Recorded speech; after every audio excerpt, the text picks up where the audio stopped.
Good evening, gentlemen. I think it's a wonderful time to have another small video, but I must tell you that this is video is because of I received a lot of requests after my video on Hitler's rating as a general, and people wanted to know what was his greatest battle, where he was successful. Now, the basic thing we must remember is that Hitler was not a general of the army. He was only a corporal who fought in the First World War. That's one point. But that doesn't mean he didn't have military acumen. He was a man who had studied on his own the masters of warfare, that is Clausewitz, Moltke, and Bismarck, and then developed his own theories. He, in particular, laid a great stress on the writings of Field Marshal von Schieffelin, who was the commander in chief of the German army in the early 19th century. Schieffelin had made one service paper in which he had stated that if Germany is to beat its traditional enemy France, then it must fight a single front war and avoid a two front war. That's the point.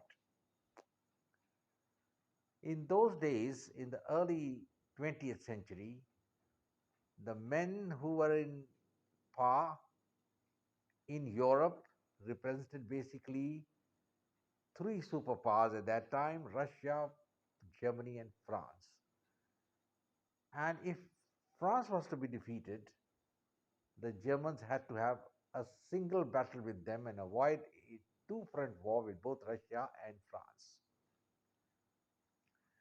Von Schieffelin, in his service paper, had made another suggestion. He said, in case the German army has to advance, it must advance through the Low Countries, and the last German soldier must brush the sleeve of the English Channel. It means the army must move close to the English Channel, breach the Maginot Line, and then enter Germany. Now, as we all know, in 1st September 1939, Hitler had declared war on Poland, and just a day or two later, the British and the French declared war on Germany. Now, from September to May, that is a period of almost 7 to 8 months, nothing much happened on the Western Front. The French fortified their defenses along the Maginot Line. The Maginot Line, just for information, was a series of fortifications with entrenched guns and other defense material to thwart the Germans, and it was on the border between Germany and France. The French had considered this essential after their initial defeat in the First World War. But at the same time, they did not anticipate that the Wehrmacht, the Germans, would advance from the Low Countries and come behind the Maginot Line. Hitler decided that he would have only a single front war, and he made peace with Russia. That's a very sensational thing at that time, mind you. In 1938, Molotov, Russian foreign minister, visited Berlin, and the peace treaty was signed, a non-aggression pact between Russia and Germany. But both the dictators, Stalin and Hitler, knew that they were having the knives on their hands, and at the moment they were covering them with gloves. They're going to use them later against each other. But at that moment, the Germans achieved a coup, and the British and the French were surprised. Now the decks were clear for the invasion, and the French were expecting it all the time, and they were ready. They had about 5 million men under arms. It's a very big army, considering that India has got an army only of 1.2 million at this time. And then Hitler sat in his headquarters and made the plan. Now, there are many people talking There are the three famous generals who took part in the invasion of France, that is General Guderian, General Rommel, and General von Manstein, are the ones who really made the plan. It's not correct. Now, I have gone through some of the archives which are of the Wehrmacht and the minutes of the meetings which took place in Hitler's lair, that is the War Council, and it is clear that it was Hitler who was giving all the directions. Only the minor details were being worked out by these people. That means the macro policy of invasion was entirely to the credit of Hitler. And most of the generals were not in favor at that time initially of advancing into France from the Low Countries. They felt the neutrality of those countries must be respected.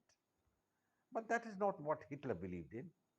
He believed in expediency, he believed in results. And then the die was cast when in May he decided on the invasion of France. All this time, there had been a few skirmishes between the French and the Germans, but it beats the imagination that one of the principles of war, that is offense, was disregarded by the French. And at that time, when the Germans were active against the Poles, if the French and the British had moved against Germany from the east, they would have had a good chance of success. But by sitting for months together, they cooked their own goose. Then came the invasion. Now, the timeline of the invasion is available on any internet. You can take it. I'm going to discuss the broad concept. Hitler at that time had one fixed concept of air power, and that was the dive bomber. And Hermann Göring, the chief of the Luftwaffe, also had the same concept. They believed in the dive bomber as an adjunct to the infantry to let the infantry move forward by an air bombardment in a tactical atmosphere. And this dominated German war thinking, and really that is one of the reasons the Germans lost, because they didn't think of strategic warfare, strategic bombing, which they should have thought of. Gone in for big four-engine planes. They could make it. After all, they made the Condor, which was a four-engine plane. It was a big one, and they were using it for surveillance in the Atlantic. But they couldn't match anything like the B-29 and the B-36 which the Americans had, or even the British had the Lancaster, the Avro Lancaster. Now the question is, at that time, these tactics were very successful. They were given the name Blitzkrieg, that is lightning war. This is a concept of warfare which originated at that time. And Adolf Hitler had used it very successfully in the battle in Poland, where they had swamped the Poles. And the Poles, in any case, didn't know that the German-Russian pact had a secret clause which allowed Russia to attack Poland and take half the territory. And that's exactly what happened. The Poles were finished in any case. And at that time, they ceased to exist on the map. Now, coming to France, the French were confident, but at the same time, they were very wary of the German war machine, because they were aware that in 1870, uh, the army of Bismarck in the Franco-German War had reached Paris, occupied it. In fact, there was a siege of Paris, and what happened at that time is well known. The Prussians were uh, reduced to eating the zoo animals. You can well imagine how things were happening at that time.